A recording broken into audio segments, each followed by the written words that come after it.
Today we're hoping to share with you the Pink Ledges Trail in Red Canyon, Utah. And we're going to take you on the walk and talk about some different things at different points. This is point number one.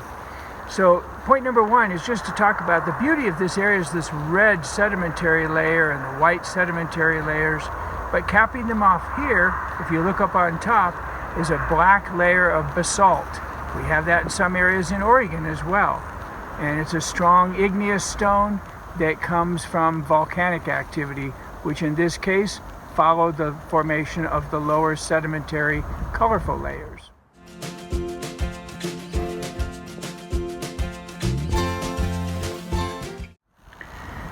Well, this is a viewpoint, and I have a couple hard to pronounce words that I might use my reference for here, but this is the Markagant Plateau here, and you can see across the way kind of the sister plateau over there, and those are the areas. That's the name of this particular plateau.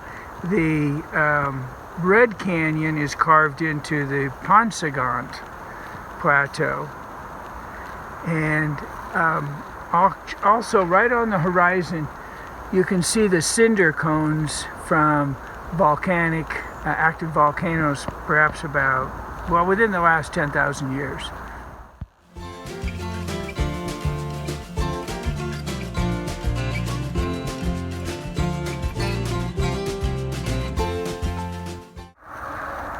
What we're taking a look at here is another one of the pines.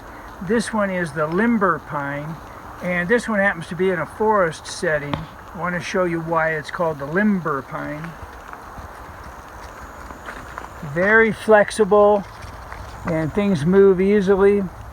That's quite often what you'll find. The limber pine will be that one that's stuck on the side of a hoodoo or up in the winds. It seems to be the one that survives real well out in this rugged terrain in the harsh conditions. The limber pine, you remember, because it's a pine, letter P, the needles come in packages. And this one has about 4 or 5, which is a large number of needles for a package. And limber pine has about 4 or 5 needles in each package.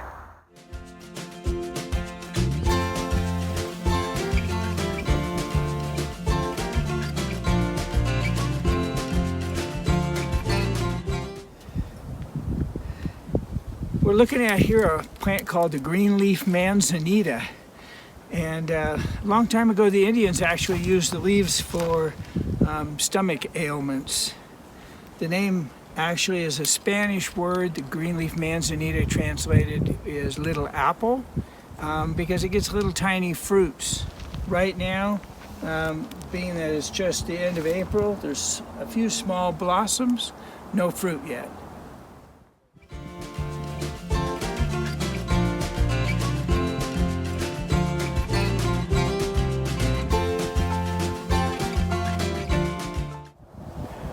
What we have here is part of what makes Red Canyon famous, the hoodoos. The hoodoos are the columns or the pillars that form. Some of these started forming 10 million years ago, or almost 10 million years ago. And you get the odd shapes and the thicknesses and thinner areas because sometimes one material is softer than other materials, so it wears away quicker. And you end up with an odd-shaped column such as this hoodoo right here.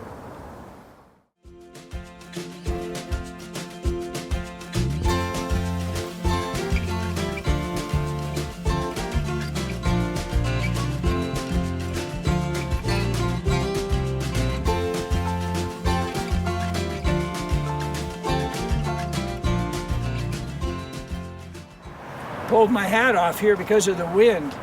So we're seeing 3 different kinds of trees here that seem to be dominant. One is the juniper, which is not in the conifer family. So it doesn't produce cones, it doesn't have needles. So we have the juniper, and then we have pinyon pine, which has an edible nut, and smaller needles. And then the giants in this area are the ponderosas. Ponderosa pine does very well also in central and eastern Oregon.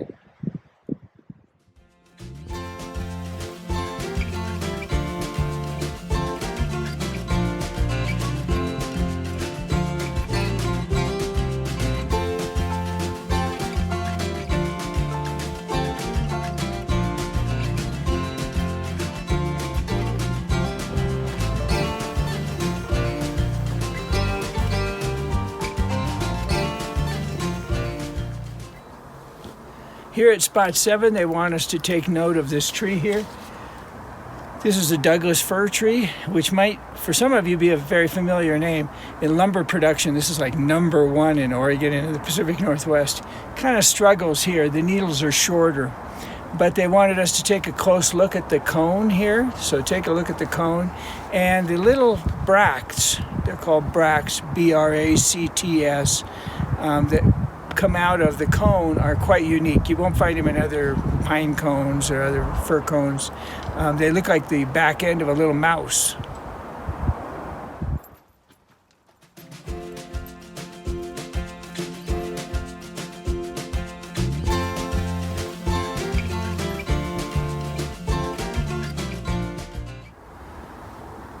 This is what they have us taking a look at spot number 8.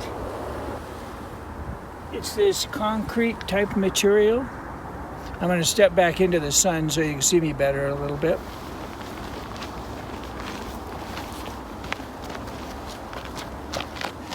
Well, when you see rounded stones like that, that usually means they've come from a waterway. You know how pebbles at the beach and along the rivers are rounded.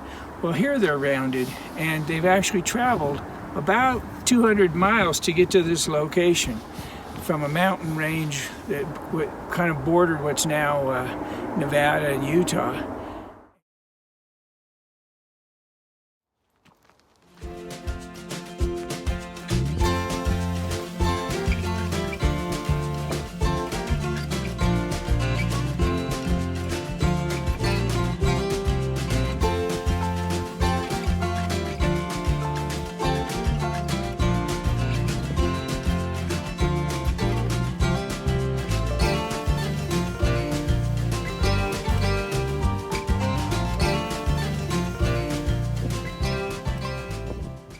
Here at stop 9, we're looking at just the beautiful red canyons here. And Red Canyon is so famous for the formations. And particularly you'll see here as we finish this one, the totems that are pretty unique to this area. There's a couple great ones right there.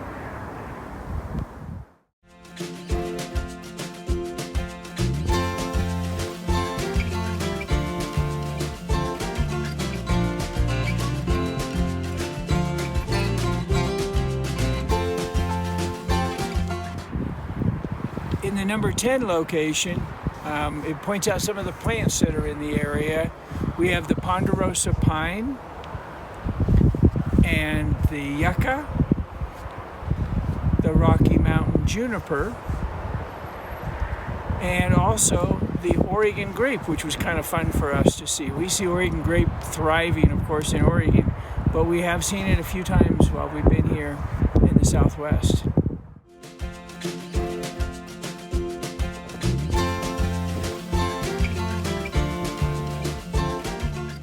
Here at location number 11, they're talking about these gullies here and how it's bringing down the small fragments of rock. And that's just from the erosion by the heavy waters, and also the breakdown of the rock structures over a period of time with all the freezing and the heat and the cold. Fragments break off, come down here, and then they get brought down the hill by the water.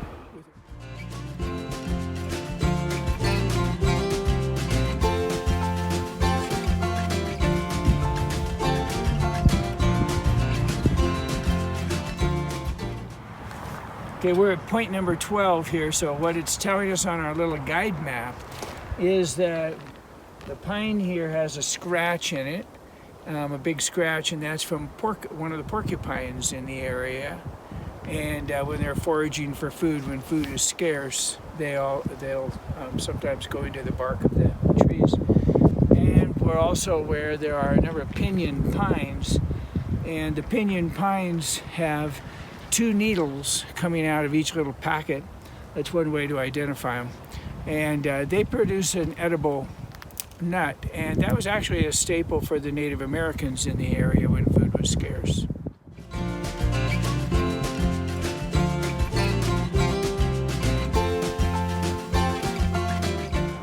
This is our last stop on this interpretive little tour of this area on this trail. This is the Podunk Guard Station. Yeah, that's the real name, Podunk Guard Station. Actually, it's named after a Native American, and his name was Podunk. And he, the only thing I found that he was known for actually was that he got lost in this region in one area. And so they named some different things, a creek and so forth for him. Anyway, these guard stations, this is kind of a representation. This particular one, we're close to the highway, little noise. This particular one was built in 1927 and then moved to this location so people could see it in 1999. But they were places where the rangers out in the area, when it was not winter, they could come and actually stay in them. Sometimes their families even came and spent part of the summer with them. And so these were their little homes and their protection during the better part of the year.